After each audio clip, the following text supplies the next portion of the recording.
আরে আরে আরে, ব্যাপারটা হচ্ছেটা কি? যাদের ইভির মডেল ও টেকনোলজি নেওয়ার জন্য সারা পৃথিবী একেবারে চাতক পাখির মতো হয়ে আছে, তারাই কিনা কপি করছে ভারতের ইভি স্কুটারের মডেল এবং ডিজাইন।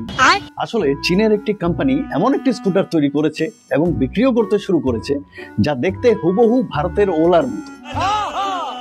সামনে পিছনে পাশ থেকে এমনকি সব দিক থেকেও আপনি যদি লক্ষ্য করেন, ওলা ছাড়া আর কিছুই আপনার মনে হবে না।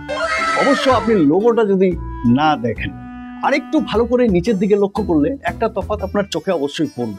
এই চায়নার কোম্পানিটি তারা তাদের ইভি স্কুটি মোটরের সঙ্গে কিছু কারুকার্য করেছে, মানে সামান্য ডিজাইন চেঞ্জ। তারা মিড ড্রাইভ মোটরের পরিবর্তে একটি সাইড মাউন্টেড মোটর দিয়েছে। এটা ইলেকট্রিক স্কুটার না সাইকেল, কোনোদিন এভাবে কিন্তু মোটর দিতে ই স্কুটারে দেখিনি। এছাড়াও তারা সামনে একটি ডাবল স্ট্যান্ড এবং টিআরএলও দিয়েছে, যা আমরা ওলা স্কুটারগুলোতে দেখতে পাই না। যাই হোক, 70-80% তো আমাদের দেশের ওলার কপি।